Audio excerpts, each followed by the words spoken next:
Voici donc l'exercice numéro 1 et son corrigé. Exercice du bac du Liban du 31 mai 2016. C'est de la géométrie dans l'espace, donc à vous. Et vous mettez lecture dès que vous voulez avoir le corrigé. Alors, donc sur cette figure, on vous demande la longueur IE. Alors nous, on va essayer de représenter ça un petit peu sur des figures planes. Alors, il faut bien savoir que le triangle IEB est un triangle rectangle. Il est rectangle évidemment en I. Et le triangle, il a cette forme ici. Voilà. Alors qu'est-ce qu'on connaît nous comme mesure? On connaît la longueur EB qui vaut 1 ici.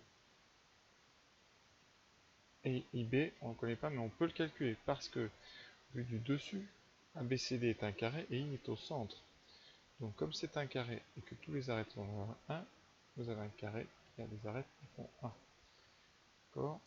Et donc nous, on va calculer évidemment la distance IB, qui est la moitié de la diagonale. Alors vous savez que dans un carré, la diagonale, c'est racine de 2 fois les côtés. Donc ici, DB, ça vaut racine de 2. D'accord? Donc, eh bien, IB, ça vaut racine de 2 sur 2. Donc dans le triangle EIB, eh bien EB vaut 1, IB vaut racine de 2 sur 2. Le théorème de Pythagore qui nous dit eh bien, que la distance EI qu'on cherche, au carré, plus la distance IB carré, vaut la distance EB au carré. Alors, nous ce qu'on cherche, c'est EI carré, IB carré c'est racine de 2 sur 2 au carré, EB c'est 1 au carré, et donc il nous reste EI au carré qui vaut 1, moins le carré de racine de 2 sur 2 qui est tout simplement 1 demi. Il nous reste donc 1 moins 1 demi, 1 demi, EI et racine de 1 sur 2, qui s'écrit 1 sur racine de 2, et son autre forme c'est racine de 2 sur 2. Donc le triangle ici était isocèle, voilà, c'est au cas où vous ne vous en rappeliez pas. Voilà, donc nous avons un triangle isocèle. Alors avant d'aller plus loin, je vais vous montrer une petite vue en 3D pour vous éclairer un petit peu sur cette figure. Donc voilà notre solide dans l'espace, et je vais le faire tourner. Donc vous voyez, il y a deux pyramides, les unes collées aux autres. Et vous pouvez le faire tourner, vous voyez, c'est très joli, ça, dans tous les sens. Et vous voyez bien que quand on regarde bien le triangle ici, il est rectangle isocèle. Quand vous, vu de haut, vous avez bien un carré, vous voyez. Voilà. Pour bien visualiser le polygone ici, le triangle dont on parle, le voilà. Vous voyez. Donc ici, voilà. Alors on va se servir de cette figure pour tout l'exercice. Donc bien, voilà, ça permet quand même de bien voir pour ceux qui ont du mal à voir en 3D. Donc passons à la question suivante. Alors les coordonnées des points I, E et F. Alors, I, c'est le milieu donc de DB. Alors il me faut les coordonnées de tous les points. Donc A c'est l'origine 0, 0, 0. B c'est le premier point qui sert en 1, 0, 0. D c'est le deuxième. Donc ses coordonnées c'est 0, 1 et 0. Et K, ça sera 0, 0, 1. Voilà. Alors I est le milieu de DB. Donc I c'est 1 demi, 1 demi, 0. Ça ne se justifie pas. Si vous faites la somme des coordonnées divisée par 2. Alors pour E, comme E est au-dessus de I, hein, parallèle au troisième axe, il a la même abscisse et la même ordonnée que I.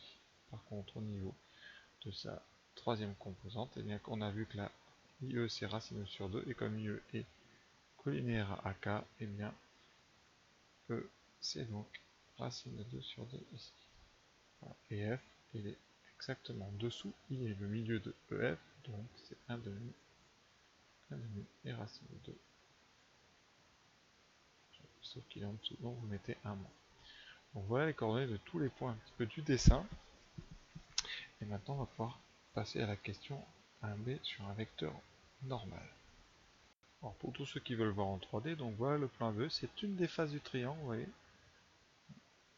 Donc ici par rapport à ce qu'on nous affiche, voilà, c'est la face du devant. Et je vais dessiner le vecteur normal. Donc voilà ce que ça donne, j'ai tracé le vecteur, partant comme l'origine de A, et vous voyez ici, si on regarde bien, il est bien dans cette direction, il est bien en angle droit. Si vous regardez par le haut, à chaque fois vous avez toujours un angle droit. C'est vraiment pratique quand même de voir. Voilà. Alors il est un petit peu long, donc quand je vais faire un zoom, eh bien, vous verrez, on le verra un petit peu moins. Vous voyez, il manque son origine, il manque la fin. Et voilà, comme ça, maintenant vous voyez bien ce qu'on va essayer de démontrer. Alors pour démontrer qu'un vecteur est normal à un plan, eh bien c'est simple, on va montrer qu'il est normal à deux vecteurs de ce plan. Alors, à cette direction-là, par exemple, et à celle-là, ou à celle-là. À chaque fois, quand vous regardez une direction, comme ça, vous avez un angle droit. Voilà, c'est ce qu'on vérifie. Et quand on en a vérifié deux, eh bien, par combinaison, c'est comme si on avait tout vérifié. Donc on va faire deux produits scalaires avec deux vecteurs non collinaires du plan ABE. Alors on va d'abord on va prendre AB comme vecteur, et on va calculer AB scalaire n, voilà les coordonnées. Donc le vecteur AB c'est 1, 0, 1. Et donc quand vous faites le produit scalaire, vous obtenez 1 fois 0, 0, plus 0 fois moins 2, 0, plus 0 fois racine de 2, 0. On trouve bien 0. Ensuite, on va prendre un deuxième vecteur non collinaire AB, c'est AE. AE, eh bien, comme A est l'origine, c'est les coordonnées de E, donc c'est 1 demi, racine de 2 sur 2. Et on va faire le produit scalaire avec le vecteur n, 0, moins 2, racine de 2. On trouve 1 demi fois 0, donc 0, plus donc 1 demi fois moins 2, plus racine de 2 sur 2, fois racine de 2. Donc ça donne 1 demi fois moins 2, donc moins 1, plus racine de 2 au carré 2 sur 2, donc moins 1 plus 1, donc 0. Conclusion, n est orthogonal à deux vecteurs non collinaires ABE, donc bien n est normal au plan ABE.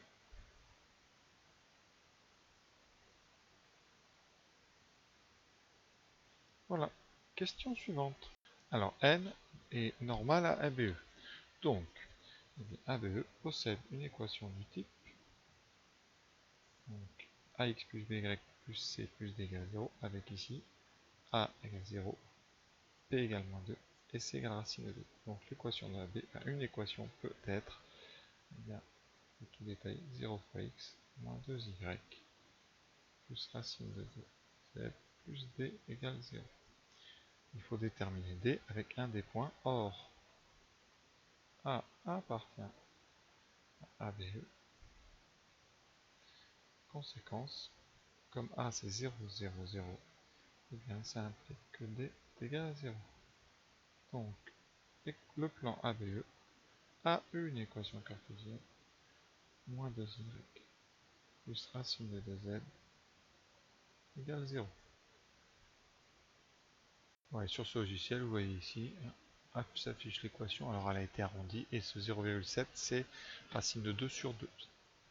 1,414 divisé par 2. Voilà, on peut passer maintenant à la partie B.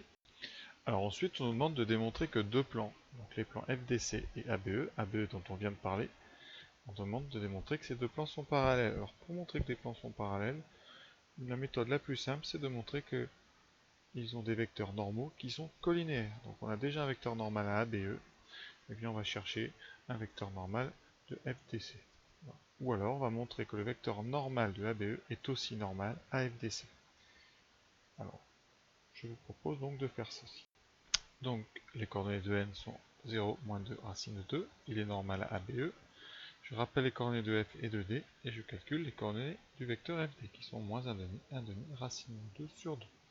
Donc c'est coordonnées de d moins celle de f, 0 moins 1 demi, 1 moins 1 demi, et 0 moins racine de 2 sur 2. Et quand vous calculez le produit scalaire, et bien ici vous aurez 0, donc plus 1 demi fois moins 2, donc 0 moins 1, plus racine de 2 sur 2 fois racine de 2.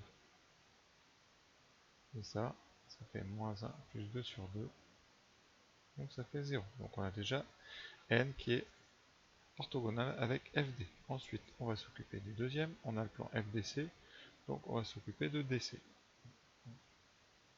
DC qui a pour coordonnées, alors il nous faut, je vais rappeler C, là, si on l'a jamais fait, mais c'est, c'est le quatrième sommet du carré, donc c'est 1, 1 et 0.